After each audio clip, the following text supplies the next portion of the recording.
crime investigators, what's the creepiest unsolved case you investigated that scares you to this day?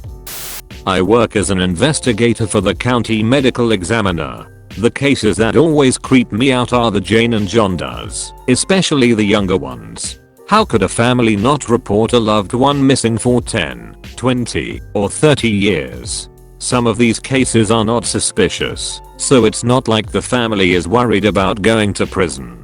We're looking at forensic genealogy to assist with some of the cases. Not a crime investigator, but I had a good buddy that went missing in a cornfield when he was a 2-year-old kid back in 80 or 81. Literally thousands of volunteers came out to help search the fields and land around his farm for 2 days, but he was nowhere to be found. They even brought in a psychic. His parents were so desperate. On the 3rd day he was finally found, quite some distance from where he disappeared. His parents still think to this day that he was abducted, but because of all the media attention and people searching for him, the kidnappers returned him, pretty much just dropping him off and hightailing it out of there. Back in the early 80s, a 16-year-old boy was walking home from a party about a mile from his house when he was intentionally hit by a vehicle and dragged by the vehicle before being dumped in front of his house for his father to find his body in the morning. The police say they have suspects, but not enough evidence to make any arrests. There are still posters all over the town and surrounding areas with his picture asking for information more than 35 years later. Really a tragic story that needs closure. Edit. This is the Eric Cross case, and I'm not an investigator, just a local. In a town close to me, a few years ago a little boy went missing. He was in a foster home with his siblings. There was apparent previous reports from neighbors of them wandering off frequently because they were left alone without food, breaking into garages I think. He was reported missing by the foster mom. She went on TV and everything I think I remember. There were so many search parties. We live in the desert so there's a lot of open land. I stopped hearing things about it. Eventually I asked one of my buddies who works in that PD, and he told me they never got any real answers. They found remains years later that they believed to be his in a canal, but it had been so long not much was left. Also they think wild animals had probably spread what was left of the remains around after all these years. There's a man who comes into the bar I work at every day around 4 PM. He's nice, has a group of other guys he socializes with. His wife comes in every Sunday with him for football season. Their daughter went missing a few years ago. They had a suspect, who my older sister actually dated for a short period. When they couldn't definitively connect him to the case they cut him loose. He's now serving time for a completely separate kidnapping/murder. He hasn't confessed to the first one, so the couple will never really know if they caught the guy. Everyone just assumes. I don't think the family will ever get closure off of an assumption though. 2 girls in their 20s round, murdered in their car. McDonald's food in their laps. Windows up. Doors locked. No sign of a struggle. Was my last case I ever worked 3 years ago. No suspects have been arrested. Edit. I was an investigator for the medical examiner. My job was to document facts, not solve the crime. Local law enforcement is responsible for the solving. At my first department, someone was stringing up dogs in the trees behind houses with their throats cut and bled dry. Serial killer behavior, obviously just killing them to kill them. Worked on that case a couple weeks, but after 4 or 5 dogs, it just stopped, and my bosses wouldn't let me work on it anymore with all the real crime going on. I still think it was a future serial killer practicing. I'm a cop, but this isn't my case. The FBI believes that over nearly 2 decades a trucker or multiple truckers have been killing women and dumping their bodies along their routes. In 2004 an FBI wonk notices a trend of bodies being dumped along a commercial trucking route in the south and submits it to a crime tracking database. Texas analyst picks it up and they find dozens of identical cases. No leads to this day. No suspects. No convictions. Someone was picking up drunk homeless people in my town about 20 years back, beating them up and dropping them far from town during the winter season. which can last for about to 8 months and drop as low as -45 Celsius. Edit. Few extra details. It was during the mid 1990s, in the terror/PG/PR area. Not sure if it was police or not. Those that live in a small town only how talk gets around. I remember nothing coming from it. It could have been police or just town thugs. It was just kinda scary for us teens at the time. I'm not an investigator, but this happened to a little girl in my brother's class and a friend from school. My friend was a happy-go-lucky chubby guy that everyone liked. He smoked a little weed from time to time, which made it hard for him to keep a job. One day he goes missing and is found in his barn swinging from a rafter by a friend of his. Suicide note. No ladder or any way for him to have gotten up to the rafter. No typical signs of depression or suicide such as saying goodbye to loved ones, taking care of loose ends, etc. Gets written off as a suicide. Case temporarily closed. 6-year-old girl was missing from her home in the morning. Found in the barn hanging from the rafter and raped/molested with a knife. Stepdad had porn of her on his computer and somehow was cleared on the murder by pinning it on a teenage neighbor. Neighbor kid claimed stepdad put him up to it and smoked weed with him, but there was no evidence to convict, and the teenager went to jail for murder, while stepdad got a reduced sentence for child porn. Neither got a drug charge, which was also weird.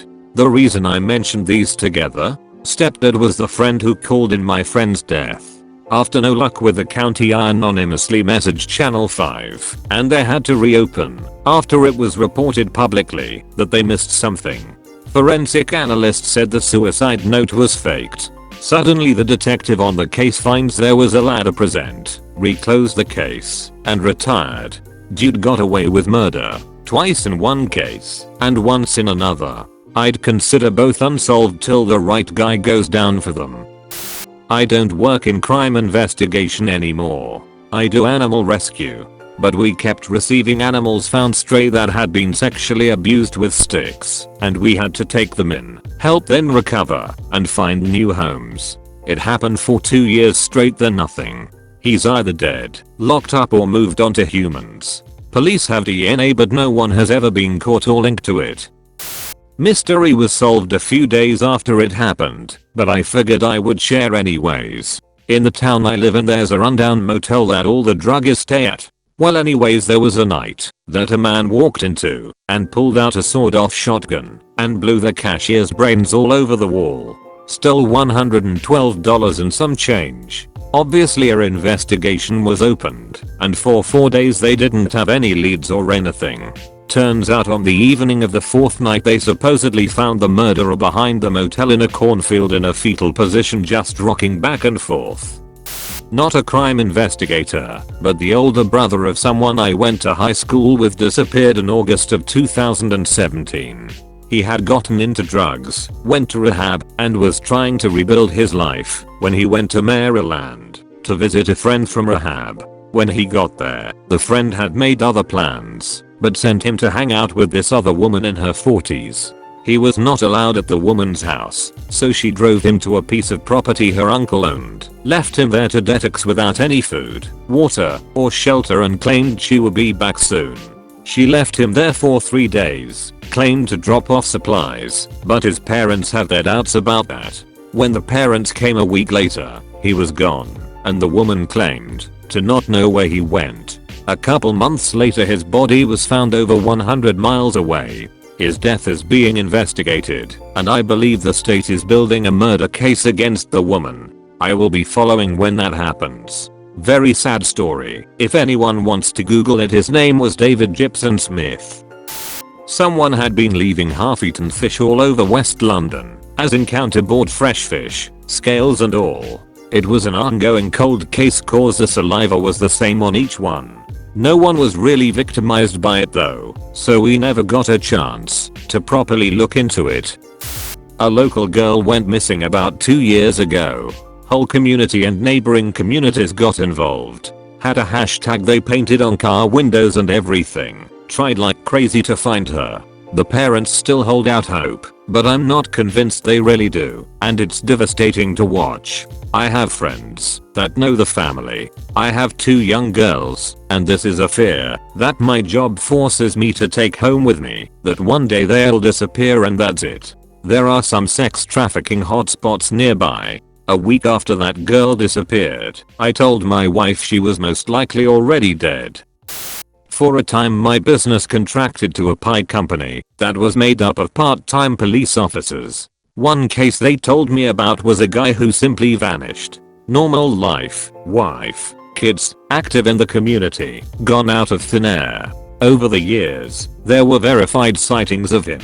There is recording of him over a year later at a bar in Omaha. Bartender happened to be from the area where he disappeared and recognized the guy after he left. Best anyone could tell is that he just wanted a new life and successfully started over.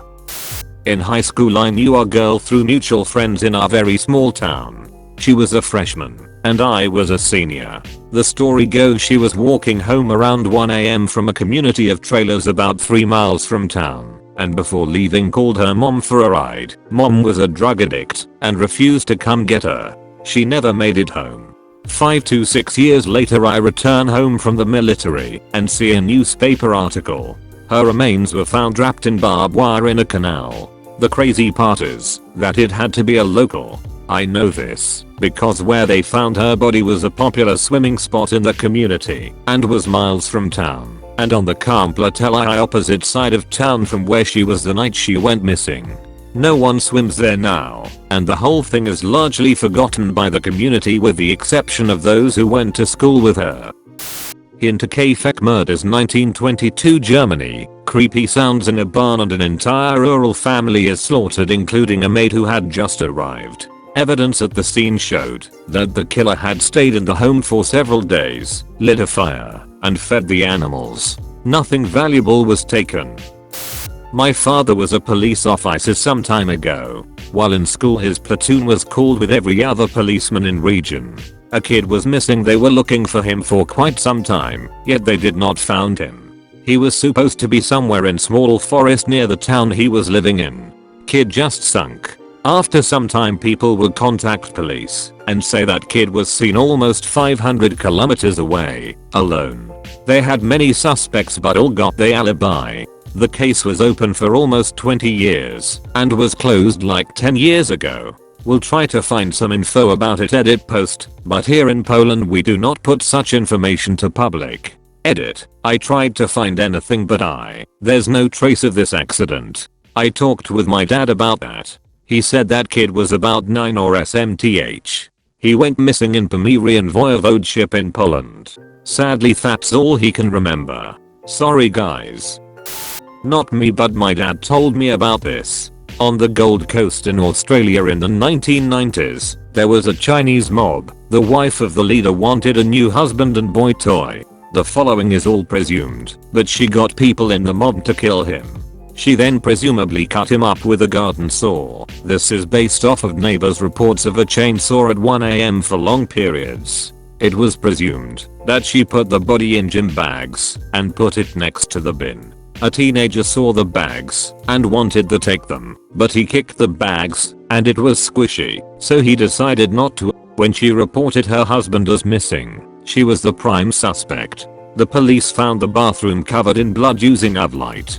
The body was never found, so it could never be pointed to her. She was convicted on assumptions due to her already affiliation with the mob. She gets released next year from a life sentence. Edit. Newspaper clippings my dad put together.